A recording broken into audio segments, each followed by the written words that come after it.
এই জয় জগন্নাଥ। জয় জগন্নাଥ। ଭାଇ ମୁଁ ଯାଉଥିଲି ବାଟରେ ଦେଖିଲି ଆପଣଙ୍କର ଏତେ ଫାଙ୍କା ଅଛି ଦୋକାନ, ମାନେ କଣ ଉଦ୍ଦେଶ୍ୟ କଣ? ସାରେ ଭାଇ ଭିଡିଓ ଭାଇରାଲ କରିଛନ୍ତି ବର୍ତ୍ତମାନ ସେ ସେଇଠି ଭିଡ ରହୁଛି।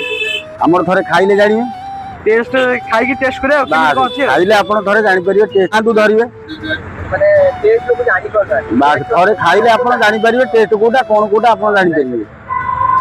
ଆଉ ସମସ୍ତେ ତ ଦହିବରା ବି କୁହନ୍ତି, ଆପଣ ଯୋଉଠି ଖାଇଲା ପରେ ଜାଣିପାରିବେ କୋଉଠି କଣ କଣ ଦିଆହଉଛି ଆପଣ ଜାଣିପାରିବେ।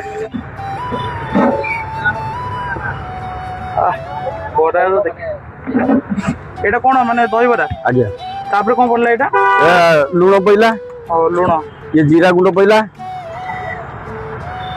ଜିରା ଗୁଣ୍ଡ ପଇଲା, ଏଇ ମଟର ମଟର ଘୁଗୁନି ନା? ଆଜ୍ଞା। ଥରେ ଖାଇଲେ ଜଣେ ଆସିବ ନା, ଗୋଟେ ଥର ଖାଇଲେ ଆଉ ଥରେ ଆସିବେ ଆପଣ ଗ୍ୟାରେଣ୍ଟି। ଭାଇ କେତେ ଦିନ ହେଲା ଖାଇଲେଣି ଏଠି? ହଁ ହେଇଯିବଣି 1.5 ବର୍ଷ 2 ବର୍ଷ ପାଖାପାଖି ହେଇଯିବ। ଭାଇ ଟେଷ୍ଟ କେମିତି କଣ ଅଛି? ଟେଷ୍ଟ ସବୁ ଭଲ ଜିନିଷ। ତାପରେ ଫାଷ୍ଟ ତାଙ୍କର ତେଲ ମସଲା ବେଶୀ ନାହିଁ, ଖାଇବା ତ ତମେ ନିଜେ ଦେଖୁଥିବ, ମୁଁ କଣ କହିବି। ଟେଷ୍ଟ ଭାଇ ଠିକ୍ ଠାକ୍ ଅଛି, ଟେଷ୍ଟ ସବୁଠୁ ଭଲ। ଲୋକଙ୍କୁ କଣ କହିବେ? ଲୋକଙ୍କୁ କହିବି କି ସବୁବେଳେ ଏଇଠିକି ଆସ, ଆଉ ଯଦି ଶସ୍ତାରେ ଖାଇବାର ଅଛି ତ ଏଇଠି ଭାଇଙ୍କ ପାଖକୁ ଆସ, ସବୁଠୁ ଭଲ ବେଷ୍ଟ ଜିନିଷ। ଠିକ୍ ଅଛି।